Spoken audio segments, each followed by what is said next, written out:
Namaku Anastasia, atau singkatnya Ana, 32 tahun. Aku seorang jurnalis independen dari Moskow.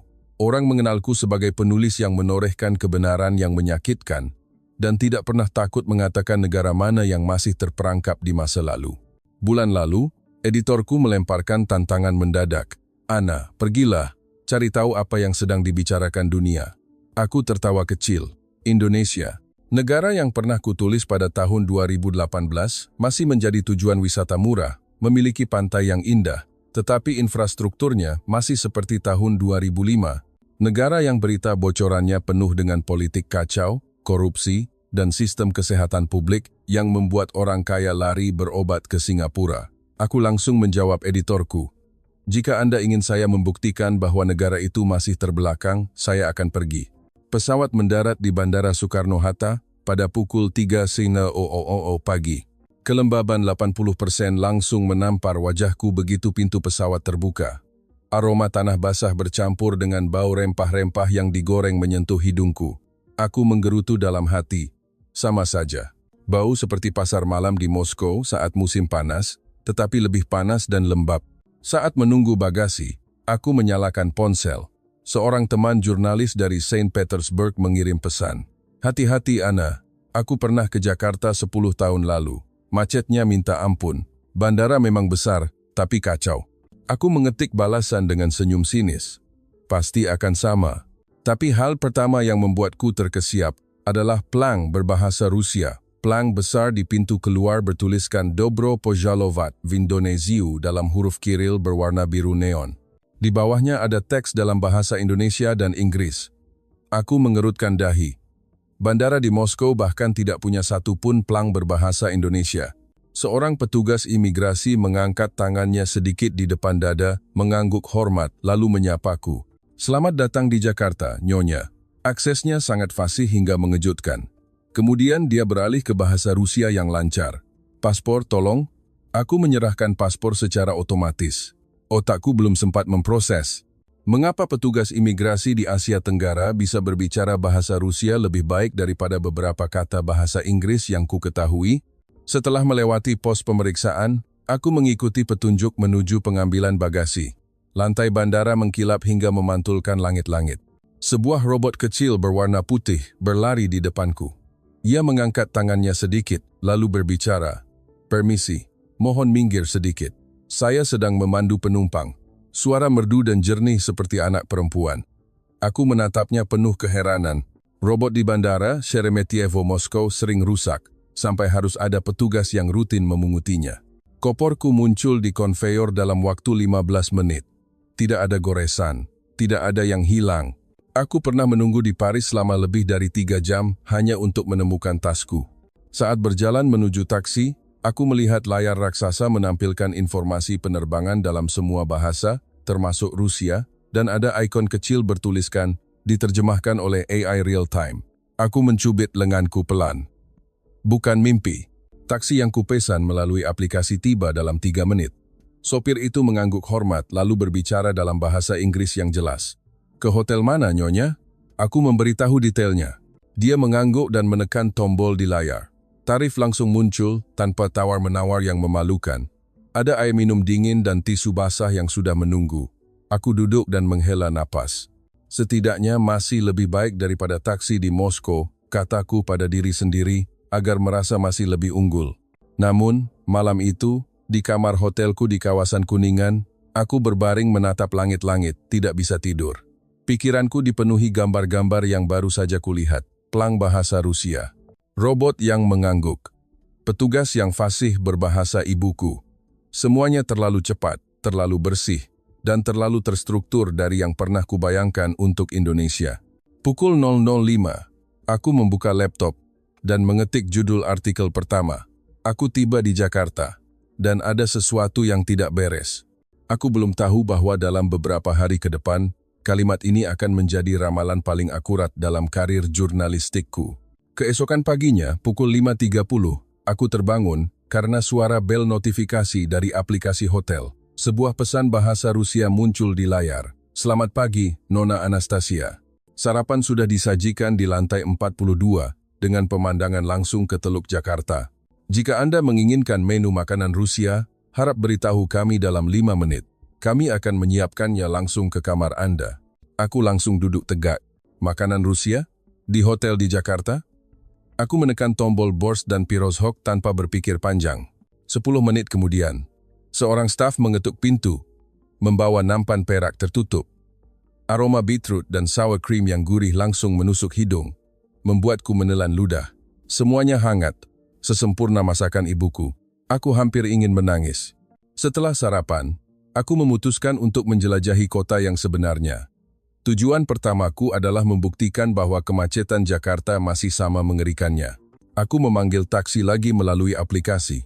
Sopirnya berkata sambil tersenyum, "Hari ini agak macet, Bu. Tapi tidak lebih dari 25 menit pasti sampai SCBD." Aku tersenyum sinis dalam hati. 25 menit di Moskow hanya cukup untuk ke supermarket dekat rumah. Tetapi, tidak sampai 2 menit mobil bergerak dari hotel, sopir menekan tombol di layar. Mobil berbelok ke jalur khusus berwarna ungu dengan plang jalur khusus EV dan prioritas. Semua mobil di jalur ini adalah mobil listrik, melaju mulus tanpa suara mesin. Plang lampu pintar di pinggir jalan langsung menampilkan pesan, "Selamat, datang di sistem manajemen Lalu Lintas AI Jakarta 2060. Aku berkedip kencang. 2060?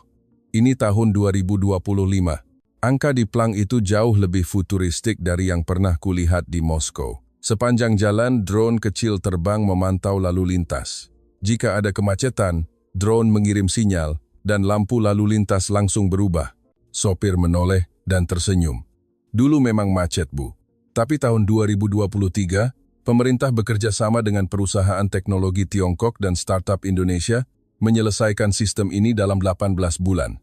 Sekarang kemacetan berkurang 68%. Aku duduk diam, tidak bisa berkata-kata. Tiba di SCBD tepat dalam 22 menit.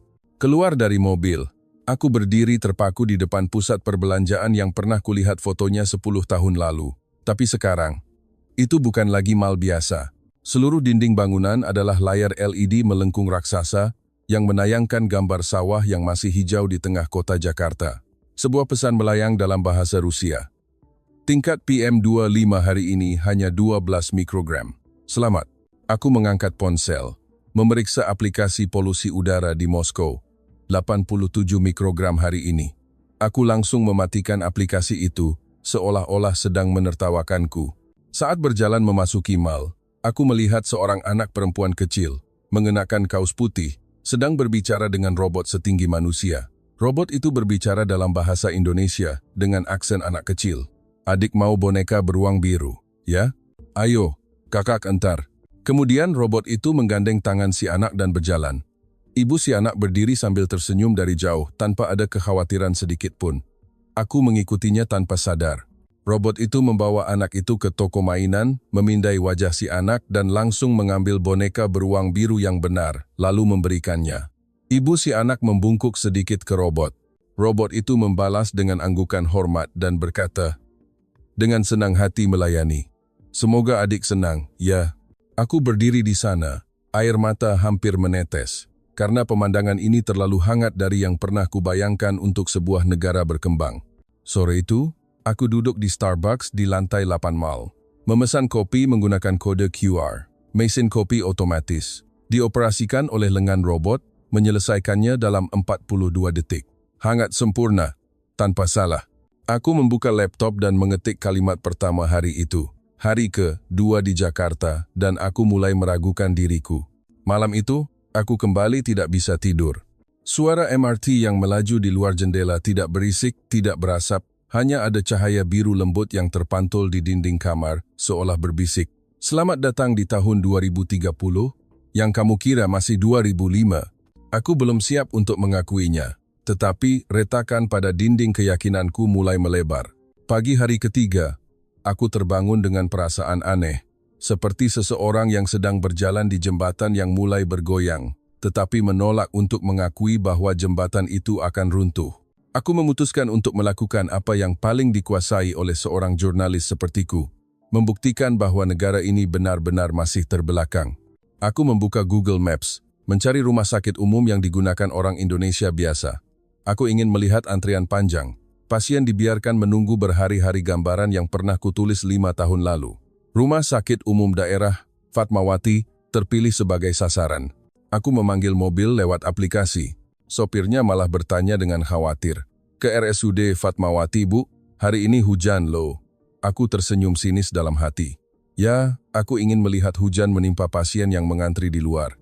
Namun, saat mobil berbelok memasuki area rumah sakit, gambaran yang kuharapkan hancur dalam sekejap. Tidak ada orang duduk menunggu di lantai basah karena hujan.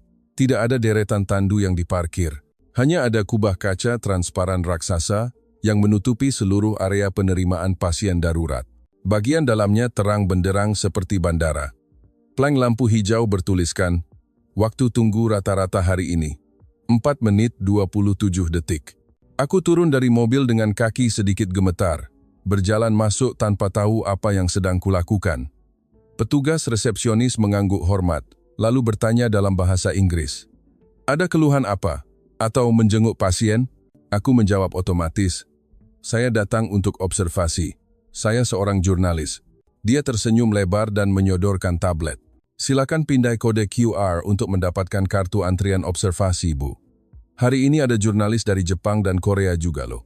3 menit kemudian, aku mengenakan jas lab berwarna biru muda, berjalan mengikuti perawat muda yang memperkenalkan diri sebagai Kak Rina. Dia membawaku ke ruang pasien darurat. Pemandangan di sana membuatku lupa bernapas. Ruangan luas, tanpa bau antiseptik yang menyengat.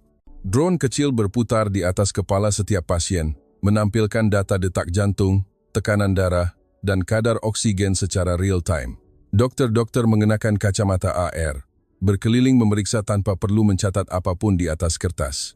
Semua data dikirim langsung. Kak Rina berbisik pelan. Dulu, ruangan ini penuh sesak sampai kita saling bertabrakan, Bu. Tapi tahun 2023, kami mulai menggunakan sistem AI triage.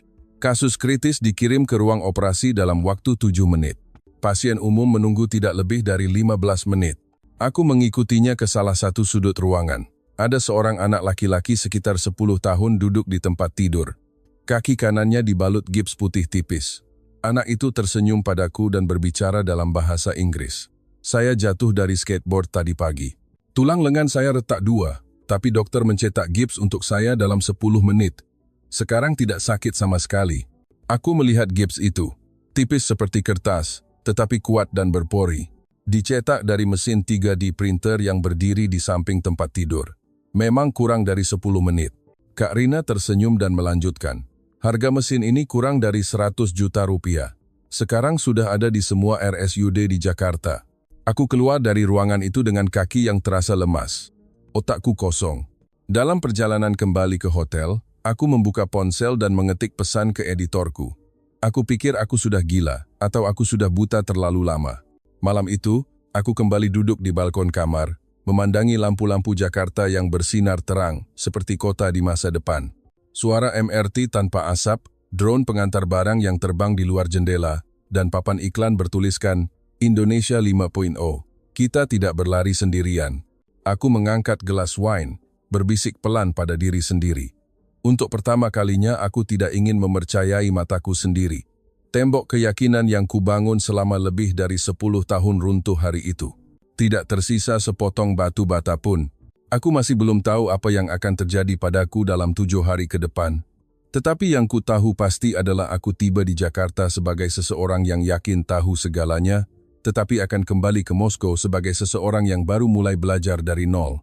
Pagi hari keempat, aku terbangun karena sebuah email. Subjeknya, undangan jurnalis asing untuk mengunjungi proyek Rumah Sakit Cipto Mangunkusumo Pintar 2030.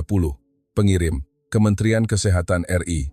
Aku mengklik tautan tanpa berpikir panjang, lalu langsung duduk tegak. Gambar di situs web itu adalah Rumah Sakit Cipto Mangunkusumo yang pernah kulihat foto lamanya 10 tahun lalu, tetapi sekarang ia telah menjadi menara kaca biru pencakar langit dengan drone yang diparkir berjejer di atapnya.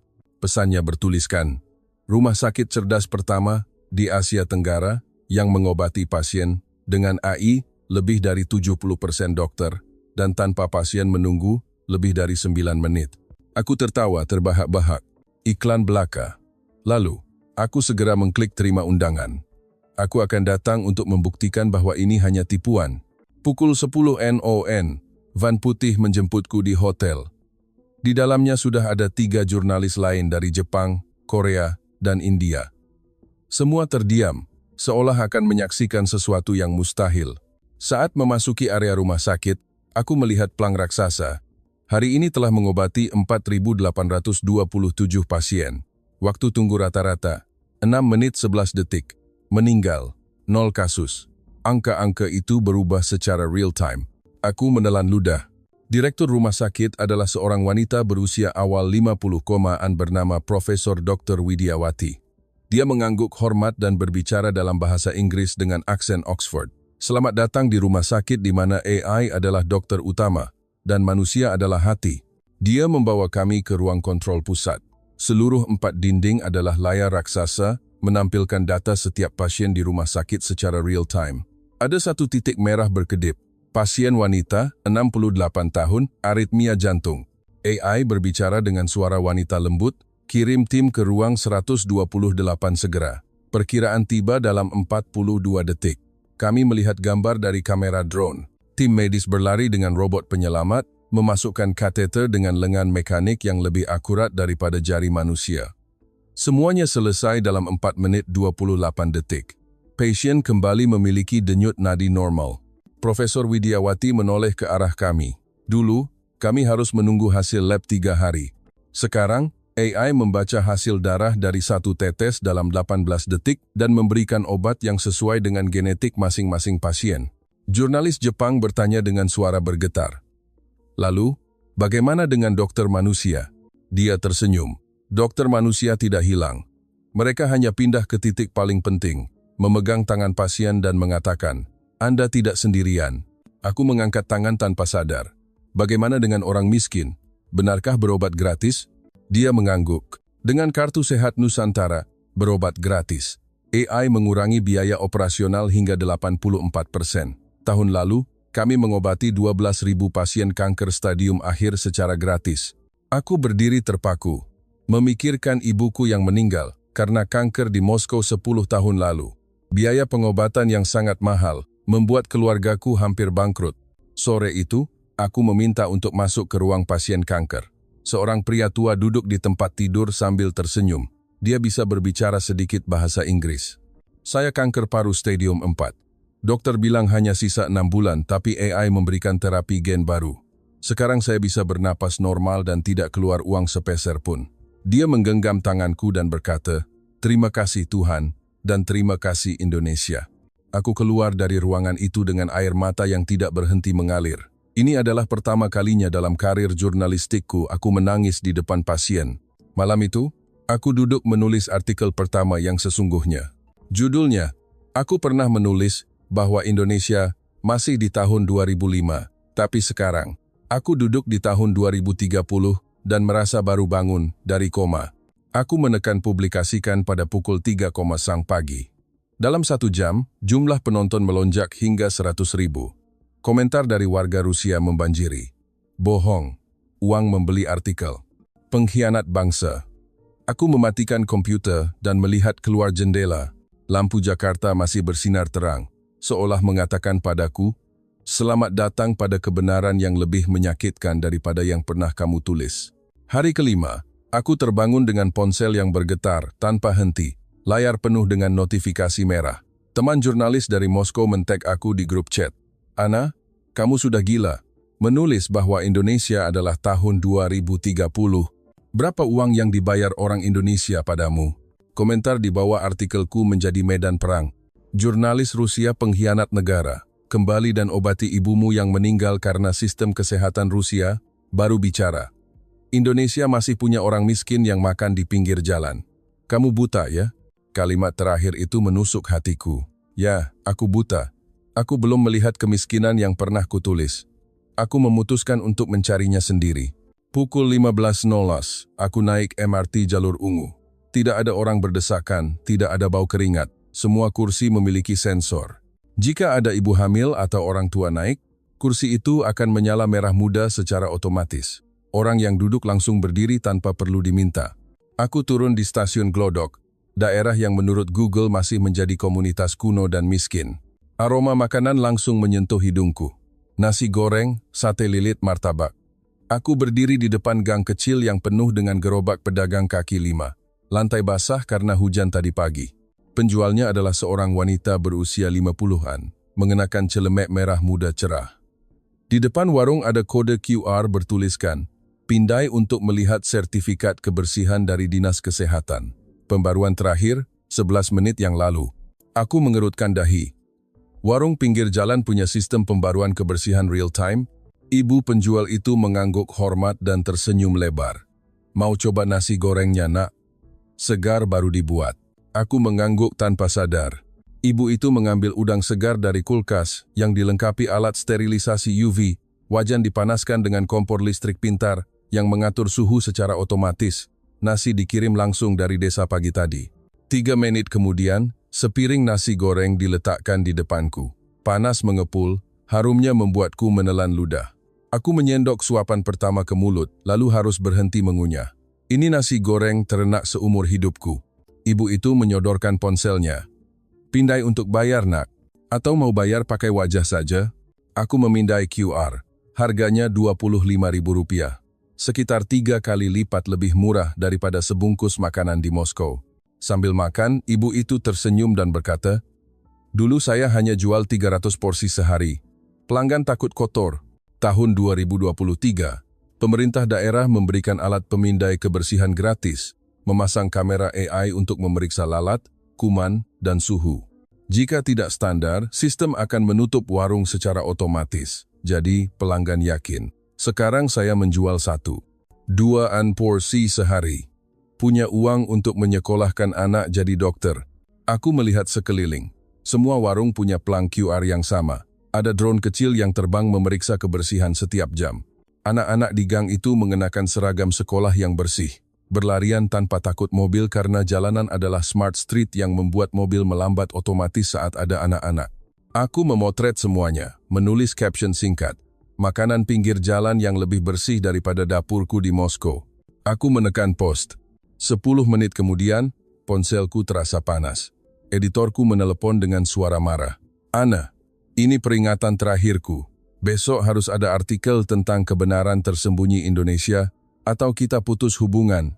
Aku berdiri di tengah gang Glodok. Angin sejuk berhembus pelan. Ibu penjual nasi goreng mengangguk hormat berpamitan. "Besok datang lagi ya, nak." Aku membalas anggukan hormat tanpa sadar, lalu berjalan kembali ke stasiun MRT. Malam itu, aku duduk di depan komputer sampai pukul 4 pagi. Mengetik dan menghapus, mengetik dan menghapus. Otakku pecah antara dua suara. Suara Moskow yang mengatakan, "Kamu harus kembali dengan kebenaran yang kejam," dan suara Jakarta yang berbisik kebenaran yang sesungguhnya ada tepat di depanmu. Aku masih tidak tahu bahwa dalam 3 hari ke depan, kedua suara ini akan bertabrakan hingga hampir menghancurkan karir jurnalistikku. Tapi yang ku tahu pasti, rasa nasi goreng Rp25.000 dari ibu itu mengubahku lebih dari semua artikel yang pernah kutulis. Hari ke-6, aku terbangun karena ketukan keras di pintu, pukul 7.00 pagi. Staf hotel menyodorkan amplop putih. Di dalamnya, selembar kertas, dicetak dengan huruf merah tua. "Nona Anastasia, besok pukul 8.00 pagi kami meminta Anda untuk segera kembali ke Rusia. Kontrak Anda sebagai jurnalis independen kami telah berakhir. Alasannya, distorsi fakta dan merusak citra Rusia. Semoga sukses." Tanda tangan editor utama. Tanganku gemetar hingga amplop itu jatuh ke lantai. 3 tahun aku membangun reputasi di industri ini, kontrak besar dengan kantor berita nasional. Tabungan yang semakin menipis setiap hari, semuanya akan hilang dalam sekejap mata. Aku merosot duduk di lantai kamar. Ponsel masih bergetar tanpa henti. Pesan dari teman lama, teman seangkatan, datang ratusan kali. "Ana, kamu menjual dirimu ke Indonesia ya? Ibumu pasti malu melihat putrinya melakukan ini. Kembalilah dan obati pasien kanker yang menunggu mati di Moskow, baru bicara." Kata ibu membuatku menangis terisak. Ibu yang meninggal karena tidak punya uang untuk berobat. Aku pernah menulis artikel yang mengecam setiap negara terbelakang, agar aku merasa setidaknya Rusia masih lebih baik. Tapi sekarang, aku diejek dengan kata-kata yang sama yang pernah kugunakan. Aku membuka laptop untuk menulis artikel pembelaan. Mengetik judul, Apa yang disembunyikan Indonesia? Kebenaran yang tidak pernah dilihat dunia. Lalu aku menghentikan jariku di sana, karena aku tahu, jika aku melanjutkan, aku harus membohongi diriku sendiri untuk yang terbesar kalinya dalam hidupku. Aku meninggalkan hotel tanpa tahu mau kemana. Naik MRT menuju Palmerah tanpa tujuan. Di sepanjang jalan, aku melihat papan iklan besar. Pameran Transformasi Nusantara 2025 dibuka hari ini di Plaza Senayan. Aku turun di stasiun itu secara otomatis. Di dalam acara, orang Indonesia dan warga asing memadati tempat itu, tetapi tidak ada suara keras, tidak ada desakan. Semua mengenakan headset AR yang menerjemahkan bahasa secara otomatis. Aku berjalan masuk tanpa sadar. Pameran dibagi menjadi beberapa zona. Zona pertama, dari 2005 ke 2030. 10 tahun yang tidak pernah dilihat dunia. Gambar-gambar lama 10 tahun lalu. Kemacetan, banjir, pasien mengantri. Gambar-gambar baru. Kota bersih, 10 jalur MRT, rumah sakit cerdas. Zona kedua, orang kecil yang menciptakan keajaiban. Ada video ibu penjual nasi goreng yang baru saja kutemui kemarin. Ibu itu tersenyum lebar dan berbicara dalam video. Dari 300 porsi sehari menjadi 1.200 porsi sehari. Anak laki-laki saya sekarang jadi dokter. Dokter gratis, tidak perlu mengeluarkan uang sepeser pun. Aku berdiri terpaku di sana hingga air mata menetes. Seorang gadis muda menghampiriku, sekitar 15 tahun, mengenakan kaos putih, berbicara bahasa Inggris dengan aksen Indonesia yang lembut. Kakak menangis ya? Aku mengangguk tanpa bicara. Dia menyodorkan tisu basah, lalu melanjutkan. Saya pernah melihat klip kakak di YouTube. Kakak pernah bilang Indonesia masih di tahun 2005. Tapi saya ingin bilang, terima kasih kakak, sudah datang dan melihatnya sendiri. Dia mengangguk hormat lalu pergi. Aku merosot duduk di lantai, tepat di tengah pameran. Orang-orang di sekitarku tidak memandang jijik, tetapi mereka perlahan datang. Menyodorkan air minum, menyodorkan tisu, tidak ada yang bertanya siapa aku, tidak ada yang mengambil foto, hanya ada keheningan yang hangat. Malam itu, aku kembali ke hotel dengan hati yang hancur. Membuka laptop lagi, menghapus semua file pembelaan, dan mulai mengetik artikel baru. Judulnya, Namaku Anastasia. Aku pernah menjadi jurnalis yang menulis bahwa Indonesia masih di tahun 2005. Hari ini, aku duduk menangis di tengah Jakarta, karena aku baru tahu yang masih di tahun 2005 adalah diriku sendiri. Aku menekan publikasikan pada pukul 2.00 pagi, tidak peduli lagi apa yang akan terjadi. Dalam 1 jam, artikel itu dibagikan lebih dari 500.000 kali. Komentar dari orang Indonesia membanjiri. Selamat datang pada kebenaran Kak Ana. Terima kasih sudah berani bicara. Besok, mari kita makan bersama. Sementara komentar dari Rusia masih terus mengejekku, tetapi kali ini aku bisa tersenyum. Karena aku tahu, kehilangan segalanya demi kebenaran jauh lebih berharga daripada mempertahankan segalanya dengan kebohongan. Pagi hari ke-7, ponselku masih bergetar tanpa henti. Tetapi kali ini bukan kata-kata makian. Pesan pertama dari nomor Indonesia tak dikenal. Kak Ana, nama saya Puspa, mahasiswa tingkat akhir UI. Saya membaca artikel kakak dan ikut menangis. Besok kakak ada penerbangan kembali ke Moskow siang hari kan? Bisakah kita bertemu? Ada hal penting. Aku membalas dengan jari yang masih gemetar. Bisa. Ketemu di lobi hotel, jam 9.00 pagi. Di lobi hotel, gadis berambut panjang dan bertubuh kecil mengenakan seragam mahasiswa berwarna putih sudah berdiri, mengangguk hormat dari jauh. Dia menghampiriku dan langsung berkata, Kak Ana, saya dan teman-teman sudah berkumpul. Kami tidak akan membiarkan kakak kembali sendirian. Aku bingung sampai tidak bisa bicara. Dia menyodorkan tablet. Layar menampilkan page baru, bernama Selamat Datang Ana. Tinggal bersama kami. Jumlah donasi dalam 7 jam sudah mencapai 412.000. Komentar lebih dari 50.000. Kak Ana, tinggallah di Indonesia. Kami butuh orang yang berani mengatakan kebenaran. Uang ini cukup bagi kakak untuk tinggal di Jakarta selama 2 tahun tanpa harus bekerja. Kami akan membantu kakak mencari tempat tinggal, mencari pekerjaan, mencari teman. Aku merosot duduk di sofa, air mata mengalir tanpa henti. Puspa memelukku pelan. Orang Indonesia tidak suka jika rumah kami dicelaka, tapi kami lebih suka orang yang berani mengatakan kebenaran. Kakak tidak salah karena pernah salah paham. Kakak hanya salah karena berani mengatakannya. Siang itu, banyak orang Indonesia datang menemuiku di hotel. Ibu penjual nasi goreng glodok membawa wajan nasi goreng untuk kumakan gratis. Dokter dari RSUD Fatmawati mengirim pesan, jika kakak ingin terus menulis tentang rumah sakit, kami senang hati memberikan semua data. Anak laki-laki yang lengannya patah dari rumah sakit mengirim video. Kak Ana, saya sudah bisa berjalan loh. Terima kasih sudah datang dan melihat. Sore harinya, aku membatalkan penerbangan kembali ke Moskow dan meninggalkan hotel hanya dengan satu tas ransel. Puspa dan teman-temannya membawaku naik MRT menuju apartemen kecil di kawasan Cikini. Biaya sewa bulan pertama dibayar dari uang donasi.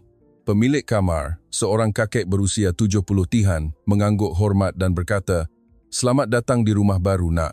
Kamar ini pernah disewa oleh orang Indonesia yang kembali dari luar negeri." Dia bilang, "Indonesia tidak akan pernah meninggalkan siapapun yang mencintai kebenaran." Malam itu, aku berdiri di balkon kamar baru, memandangi lampu Jakarta yang dulu terasa dingin di mataku, tetapi sekarang terasa sehangat pelukan. Aku membuka ponsel, menulis status terakhir sebelum tidur. Aku pikir aku akan kehilangan segalanya. Tetapi dalam 72 jam terakhir, Indonesia baru saja memberiku segalanya yang tidak pernah kumiliki. Pekerjaan yang sesungguhnya, rumah yang sesungguhnya, dan hati yang sesungguhnya. Namaku Anastasia, dan inilah hari aku dilahirkan kembali di tahun 2030 di Jakarta. Aku menekan pos lalu mematikan ponsel. Suara MRT yang melaju di bawah bukan lagi gangguan.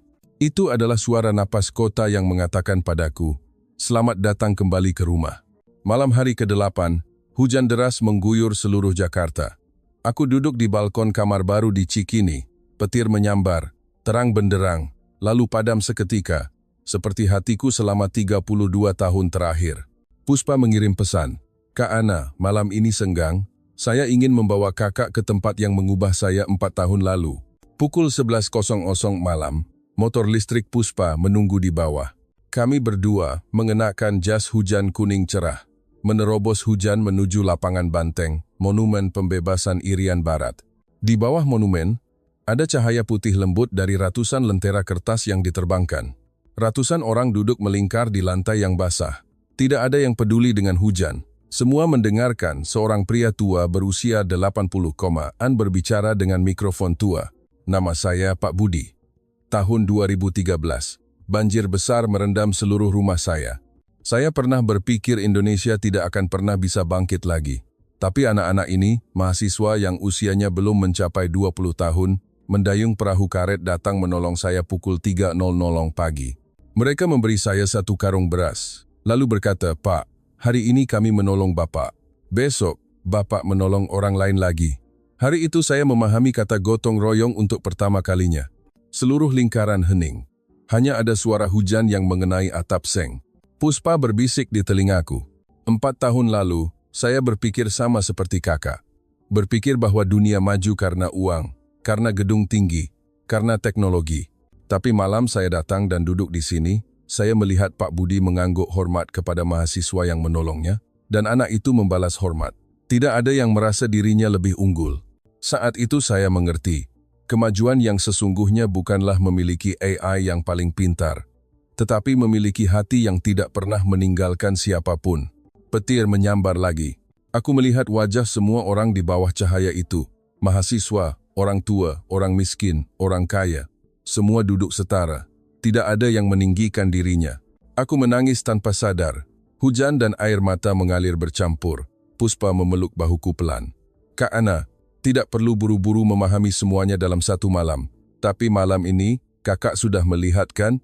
Bahwa tahun 2030 yang kakak bicarakan itu tidak ada di mesin, ia ada di sini." Dia menunjuk ke dadanya sendiri, lalu menunjuk ke dadaku. Malam itu, aku duduk mendengarkan cerita sampai pagi. Kisah anak yatim piatu yang lulus menjadi dokter karena beasiswa dari orang asing. Kisah ibu penjual mie ayam yang menyekolahkan anaknya ke luar negeri dengan uang harian Rp15.000. Kisah insinyur yang keluar dari perusahaan Amerika untuk kembali membuat MRT bagi orang Indonesia.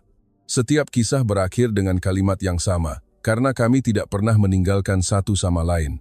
Pukul 5 pagi, hujan berhenti. Cahaya pertama hari itu menyinari Sungai Ciliwung. Aku mengangguk hormat pada Pak Budi. Kakek itu membalas hormat dan tersenyum lebar. Selamat datang kembali ke rumah, nak. Aku tersenyum sambil menangis. Dalam detik itu, aku mengerti. Universal truth yang selalu kucari bukanlah kebesaran, tidak diukur dengan gedung pencakar langit, tetapi kemajuan yang sesungguhnya hanya dapat terjadi ketika tidak ada yang tertinggal, dan Indonesia tidak berlari mengikuti siapapun, tetapi berjalan memimpin dengan caranya sendiri, dengan hati yang tidak pernah berhenti berbagi. Pagi hari ke-9, aku bangun dengan perasaan yang belum pernah kurasakan sebelumnya, hati yang ringan dan penuh pada saat yang bersamaan. Ponselku memiliki pesan baru dari Puspa. Kak Ana, jam 2 siang ini Fakultas Ilmu Komunikasi UI mengundang kakak untuk menjadi pembicara tamu. Topiknya, jurnalis asing dan pencarian kebenaran di era AI. Tidak perlu siapkan slide, ya. Cukup datang dan bicara tentang apa yang kakak lihat. Aku membalasnya segera. Saya datang. Pukul 14.09, ruang konferensi Fakultas Ilmu Komunikasi UI penuh sesak. Ratusan mahasiswa memegang plang kecil bertuliskan, "Terima kasih sudah berani mengatakan kebenaran." Aku berjalan naik ke panggung tanpa naskah. Mikrofon di tanganku terasa lebih berat dari biasanya. Selamat siang. Nama saya Anastasia. 10 hari yang lalu saya datang ke Indonesia untuk membuktikan bahwa negara ini masih terbelakang. Tapi sekarang, saya berdiri di sini untuk mengatakan kepada semua orang bahwa saya adalah orang yang paling terbelakang di ruangan ini. Terdengar tawa kecil, lalu hening total. Aku menceritakan semuanya.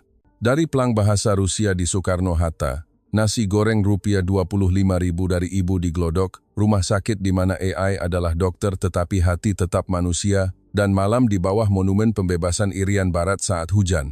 Aku berhenti di sana, lalu mengucapkan kalimat yang telah kulatih dalam hati semalaman. Saya sudah memutuskan, saya tidak akan kembali ke Rusia. Saya akan tinggal di sini untuk belajar, untuk terus menulis kebenaran, dan untuk menjadi jembatan antara orang-orang yang pernah berpikir seperti saya dengan Indonesia yang baru saya temukan. Tepuk tangan bergemuruh hingga ruangan bergetar. Seorang mahasiswa mengangkat tangan dan bertanya, "Lalu, apa yang akan kakak lakukan sebagai yang pertama?" Aku tersenyum dan menjawab seketika, "Besok saya akan mendaftar kursus bahasa Indonesia di UI dan akan membuka blog baru bernama Dari 2005 ke 2030, Catatan Jurnalis yang Pernah Buta. Setiap artikel akan ditulis dalam bahasa Indonesia dan Rusia secara berdampingan, agar orang Rusia bisa membaca kebenaran dari mulut orang yang paling membenci Indonesia, dan agar orang Indonesia bisa melihat bahwa bahkan orang yang paling meremehkan kita pun masih bisa berubah jika kita tidak meninggalkan mereka." Tepuk tangan bergemuruh lagi, berlangsung lama hingga air mataku menetes. Setelah acara, Puspa datang bersama amplop putih, hadiah dari semua orang, Kak. Di dalamnya ada kartu identitas mahasiswa kehormatan UI dan kunci kamar asrama mahasiswa gratis selama 1 tahun, disertai surat singkat, "Selamat datang di keluarga baru." Kamar ini pernah dihuni oleh senior yang kembali untuk membangun kampung halamannya. Sekarang giliran kakak. Belajarlah dengan maksimal. Dan suatu hari, kakak akan menjadi orang yang meneruskannya kepada orang berikutnya. Aku memeluk Puspa erat-erat, lalu mengangguk hormat kepada semua orang di ruangan itu. Malam itu, aku menulis artikel pertama blog baru. Judulnya, "Hari Aku Memutuskan untuk Dilahirkan Kembali di Indonesia, dan Alasan Mengapa Aku Tidak Akan Pernah Menjadi Diriku Yang Dulu Lagi." Aku menekan publikasikan tengah malam. Dalam semalam, jumlah penonton menembus jutaan, dan pesan pertama masuk dari ibu anak laki-laki yang lengannya patah di RSUD Fatmawati. "Kak Ana, anak saya membaca artikel kakak dan berkata, dia ingin menjadi dokter yang mengobati tubuh dan hati, seperti yang Kak Ana dapatkan dari Indonesia. Terima kasih sudah memilih untuk tinggal." Aku tersenyum dan mengetik balasan, "Terima kasih sudah memberiku rumah baru. Mulai sekarang, aku akan berada di sini untuk menulis, untuk belajar, dan untuk meneruskan, seperti yang Indonesia ajarkan padaku." 1 tahun kemudian, 25 November 2026, aku berdiri di panggung TEDx Jakarta. Kaos putih sederhana, celana jeans biasa. Tidak ada perhiasan mahal, hanya ada senyum yang datang dari dalam. Lampu sorot menerpa. 3.000 penonton hening. Aku mengangguk hormat sebelum mengucapkan kalimat pertama dalam bahasa Indonesia dengan sedikit aksen Rusia. "Selamat siang. Nama saya Anastasia. atau yang semua orang panggil Kak Ana. 1 tahun lalu, saya datang ke sini untuk menulis artikel yang mengecam Indonesia. Hari ini, saya berdiri di sini untuk mengatakan kepada semua orang, Indonesia tidak mengubah saya, tetapi Indonesia membuat saya mengizinkan diri saya sendiri untuk diubah. Aku menceritakan seluruh kisah dalam 18 menit. Dari plang bahasa Rusia di Soekarno-Hatta, nasi goreng Rp25. No. Rumah sakit di mana AI adalah dokter tetapi hati tetap manusia, malam hujan di bawah monumen pembebasan Irian Barat, dan hari aku memutuskan untuk dilahirkan kembali. Di akhir, aku terdiam sejenak, lalu mengucapkan kalimat terakhir. Banyak orang bertanya kepadaku, mengapa Indonesia bisa melompat dari tahun 2005 ke tahun 2030 hanya dalam 10 tahun? Jawabanku adalah, karena di sini, tidak ada yang pernah percaya bahwa kemajuan harus dimulai dari orang yang sempurna. Tetapi mereka percaya bahwa kemajuan akan benar-benar terjadi ketika setiap orang yang tidak sempurna saling mengulurkan tangan. Ini bukan tentang teknologi, ini tentang hati yang tidak pernah memilih siapa yang akan ditolong, karena semua adalah satu keluarga. Lampu padam. Panggung terang dengan cahaya dari ribuan ponsel. Seluruh aula berdiri, bertepuk tangan sambil mengangguk hormat. Aku membalas anggukan hormat, air mata mengalir tanpa henti. Di belakang panggung, Puspa mengenakan toga wisuda, berlari memelukku. Kak Ana, saya sudah lulus, dan saya akan melanjutkan S2 di Moskow untuk menjadi jembatan yang pernah kakak bicarakan. Di sampingnya, anak laki-laki yang dulu patah kaki berdiri tersenyum lebar dalam seragam dokter magang. Ibu penjual nasi goreng berdiri sambil memegang plang nasi goreng resep lama, masih 25.000. Pak Budi mengangguk hormat dari kursi rodanya. Semua orang yang pernah menjadi bagian dari perjalananku berdiri di sana. Aku menoleh ke kamera yang menyiarkan langsung ke seluruh dunia, lalu berbicara dalam bahasa Rusia untuk terakhir kalinya. Teman-teman Rusia saya, jika Anda masih berpikir Indonesia adalah tahun 2005, datanglah sekali saja. Bukan untuk melihat gedung tinggi atau AI, tetapi untuk melihat seberapa cepat hati yang penuh belas kasih dapat membawa dunia menuju masa depan. Dan jika Anda tiba di Soekarno-Hatta dan melihat plang Dobro Požalovativ Indonesiu, ketahuilah bahwa itu bukan hanya plang selamat datang, tetapi sebuah janji bahwa tidak peduli seberapa salah pahamnya Anda dulu, tempat ini tidak akan meninggalkan Anda. Aku mengangguk hormat pada kamera, lalu menutup dengan kalimat bahasa Indonesia. Terima kasih Indonesia, yang membuatku dari jurnalis yang pernah buta, menjadi manusia yang akhirnya bisa melihat. Selamat tinggal 2030, dan selamat tinggal selamanya. Lampu benar-benar padam.